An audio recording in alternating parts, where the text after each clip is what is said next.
with all this background and everything, what happened? The struggles and everything before we actually won independence. So the struggle came, and to the ordinary person in the street, the white man, how can we refuse to serve the white man? How can we but unfortunately, we started seeing the true colors of the whites from 48. From 1948, when Imre shot Sergeant Jete. So people started agitating, changing their minds about that. Those things, and at a certain time, the police and they all ran away from when the people started rushing there. They jumped into a car and ran away. So then the whole thing started changing. We're seeing the true colors of the whites. Yeah. But this was Atusu, Accra. It's a small portion. You cannot go to someone and tell somebody that the white man is not the white man. No. Okay. So tell me about the independence now and the independence later. This story that came about, that there were some people who said, no, we don't need independence now. It should be later on. And then Kwame Nkrumah was also insisting that we needed the independence now as of that time.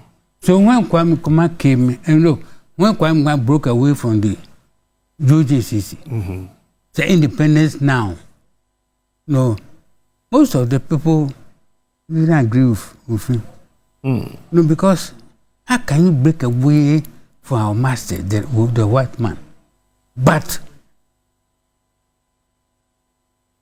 Nkrumah presented the actual pictures, because he said we have to do this. So he rallied, and moreover, the educated ones in Ghana, they actually found very difficult to break away, but not the ordinary people, the market people, the street people. As for them, they were maybe you shouted the chobo, they will come. See, so they actually show sympathy. And Nkrumah also smartly used them. See, and that was how he managed, by using the other people. After they had a vote, they had a vote, so use them, and then they voted massively for him. Okay, so we'll go into the specifics later on in the show, but there's a documentary we want to show to you. Now, that would actually form the main basis for this particular interview. You followed Nkrumah for how many years? Through the 7 years, or how many of his time in office? From 66 to 66.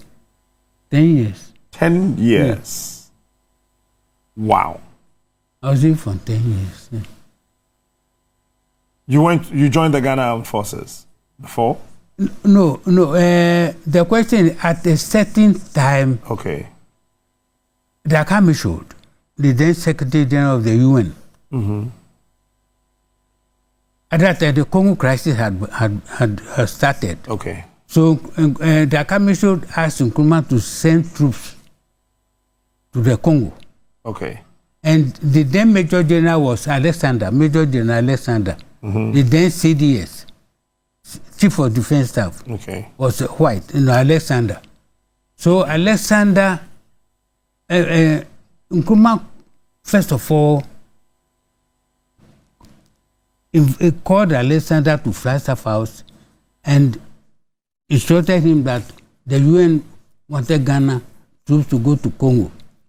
And he would send him, Alexander, to Congo on a recce.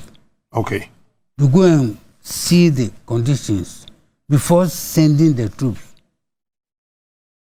So that was why Alexander first went to the Congo. And at that I was serving Nkrumah as his cinematographer. I wasn't his photographer, I was the cinematographer.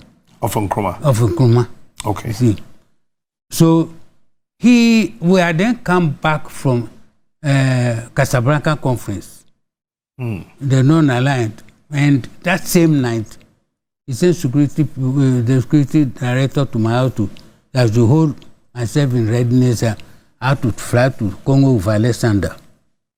So I was picked to Flagstaff House, organized myself, and that was when I was put in the military.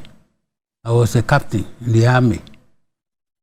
Wow. Yeah, because I was part of I was with Alexander. So what is that supposed to mean, that you did not go through any formal training as a military officer? The formal training was on the field. Was on the field? Yeah. Okay, so you didn't go through any drills at the training camp? It's on the field. The better ones are on the field. The better ones were on the field. When the war is, you are facing the war, that's a better training than marching around. So were you there holding cameras, or you were there holding weapons? I was holding my weapon was the camera. Was the camera? I was filming those who were shooting. Wow. I was filming those who were shooting the guns. And you had pictures of that? Yeah, and I saw those shooting the actual guns. Mine wasn't a gun, so I wasn't killing people. You were taking photographs? I was taking photographs of them shooting. I don't know if that was the first time a Ghanaian had joined the armed forces to a peacekeeping mission as a photographer and took pictures. As a cinematographer. As a cinematographer. I was that making the first time film. You're making a film? Was that the first time? Yeah. As far as the armed forces is concerned. Yeah, because it was the first time the UN decided to send troops from Africa to Ghana, from Ghana to Congo. To Congo, yes. Okay. And then finally with you personally, when did you start working with the Ghana films? This place? Oh, I started working with the Ghana film from, I think I have to go back, in 1948, after the riot. Okay. The colonial government decided to set up a film school for West Africa. West African Film School. When we talk of West Africa, we are talking about the British West Africa. Okay. Nigeria, Ghana, Gambia, and Sierra Leone. These four. These four. So it was, the film school was started here. Here, this place. This place? Yeah, at the end here. That's right. Yeah, that was the film school. It was started in 1948. And there were 6 boys who started. 6 students? 6 students, all from Achimota. 6. They were the beginners. Okay. So I joined that film school in 1954. As a student? Yeah, as a student. Okay. After leaving, I left, I did my O-level in 1952. At Odogono? Yeah. Okay. So 1953, at that time, after doing the O-level, you have to wait for 9 months for your results. Yeah, so I waited. At the end, it was the following year, so this thing appeared in the paper, so I applied to be to join the GOKUS, the West African Film School, and I was taken in 1954. So that was how I came here. And you worked here for how many years? For 40 years. You worked in this environment where we are sitting today for 40 years. We built this whole structure. Nkrumah built all this. You were here when Nkrumah built it? Yes, we were in that school, that small structure behind here. That small structure right here? Yeah, that was the film school. And when we had independence, Nkrumah first have prioritized things, but the first thing on the list was the film industry. Because he was aware of the power of the film. Oh yes, and his experience in America, in the United States, he knew that film could change things. People have become powerful because of film. Nations have become powerful because of film. Look, most of these young boys who want to go to US, it's because of the film. What they've seen. But you take the plane and go and see whether that life you really enjoy it. Yeah. So he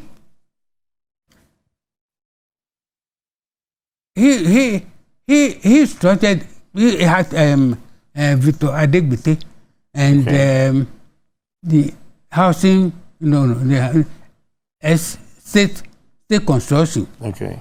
To put up this, they designed something. They designed the whole place, and they built everything here for the administrative block. Wow! So other countries were coming here to study how to make film. Not to study, but they were using the studio because it was the best in Africa. So South Africa, Egypt, Nigeria, said they were all coming here to use South Africa. Yeah. Egypt. Yeah, they were coming here to shoot films here in the studios, and we're making money. We have all the facilities. Studio B. Wow. They were coming here to shoot films. Yeah. Hey, Ghana. We were number one in Africa. We were number one. And when Nkrumah constructed this place, he knew that we would be using electricity. So we had a substation here.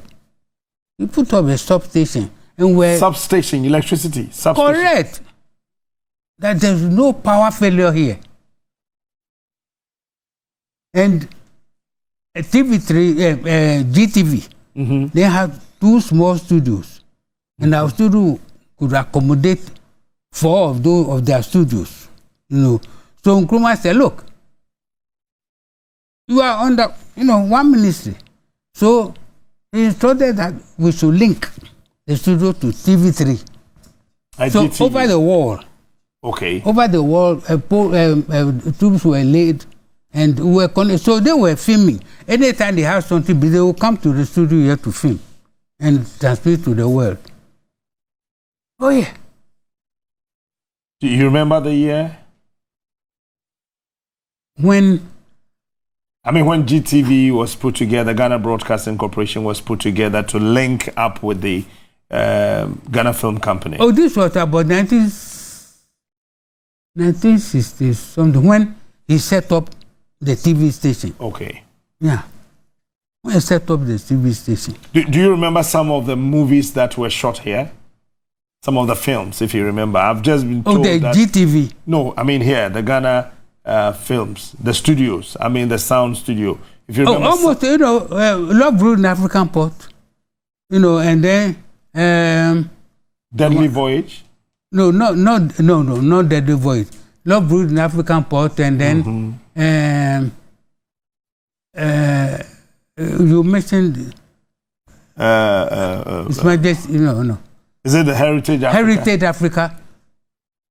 We shot Heritage Africa here. We shot His Majesty's Sergeant. We shot it here. That one? Yeah. His Majesty's Sergeant. We shot in the studio here. Yeah. The sound studio right behind us. Correct. We shot the studio. I did the lighting. I was in charge of photography, yes. You did the lighting? On the 3 films, yes. I did the lighting. I lit. And you worked here for 40 years? Yeah, correct. What was your last position before you retired? I was the MD. My last 10 years, I was the MD here. The managing director? Correct. And that's... I was the managing director here. My office is the top one at the right end, the right side corner. I worked there for 14 years. I'm sad. Last 10 years as MD. And South Africa, Egypt, all African countries were coming here to shoot movies. Yeah, correct. They were coming here. And they were paying. Because it was the best studio in the whole of Africa. The best. And when Nkrumah finished the construction of the studio, Mauritius came to equip the place with lights, and we're using studio cranes, and we have studio cranes. We have the big crane, the studio crane. We had all the cameras. So they were coming. Anytime a crew is coming, they came cameraless without any equipment. Anything. They just bring the actors and all the people, and then they just come here. You have your cameras, you have lighting, everything. Yeah, we were well equipped. What happened? What happened? That this place was sold to the Malaysians. What happened to the equipment? Some of your materials, either audio visuals and all that. What happened to it? But you are here. Yes, I'm here. I don't know anything about it. That's why I'm asking you. Okay. It got to a point when somebody decided that this place should be sold. And the government decided, and they sold it to the Malaysians. This place was sold to the Malaysians. The film industry was sold to the Malaysians. And at that time, I had approached the government, and they agreed that we should put up a laboratory here to put all the black and white materials here. We're shooting on two disciplines, black and white and color. We're shooting film negative. We're no video. The video had not come. So we're shooting black and white mainly for news and short documentaries. And the color, we're shooting color for the feature film like Love Road, His Majesty, Sergeant, and Heritage. With black and white could be stored up to 10 degrees centigrade. Okay. But with color, it should be sub-zero. And it was very difficult creating the sub-zero here because of power irregularities.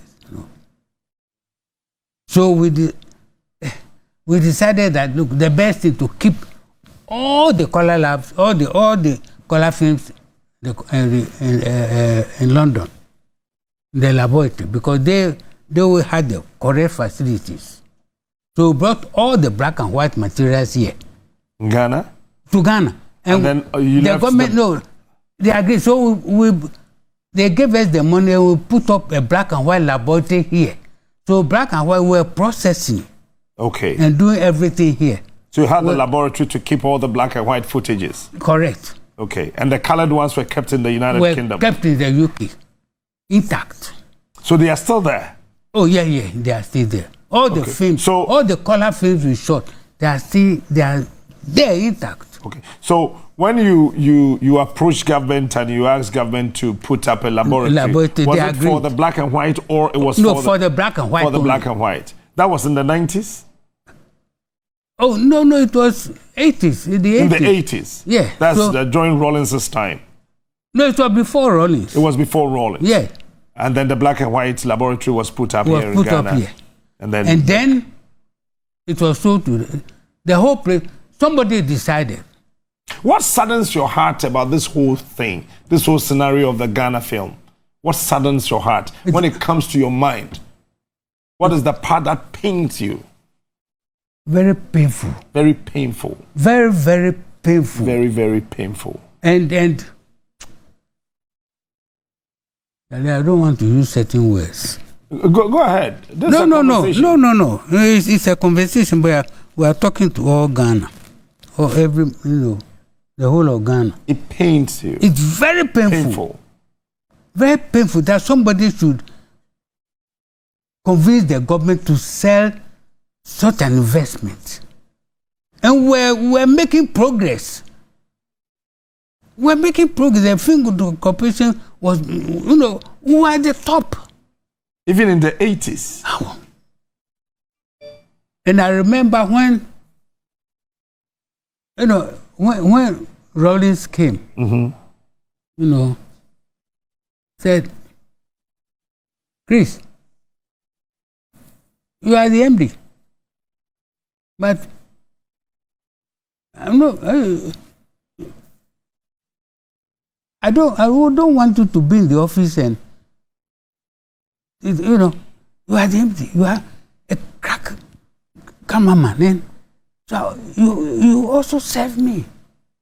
So work with me. So we leave the office and let's go. And you followed Rawlings? Oh, I served him faithfully. For how many years? He was the last. It was the last. The last president whom I served. From Nkrumah to Rawlings. You served all the other presidents that came? Yeah. All the coup makers and Accra was, and the coup, those who overthrew Kwame Nkrumah, they were about 90% were past ADCs to Nkrumah. Oh. So they knew me very well. So when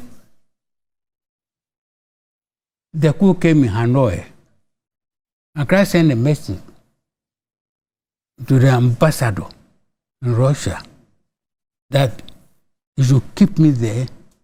He should make sure that I'm flown to London, that I was flown to London, and I should stay there until he instructs my return. He gives the instruction for my return.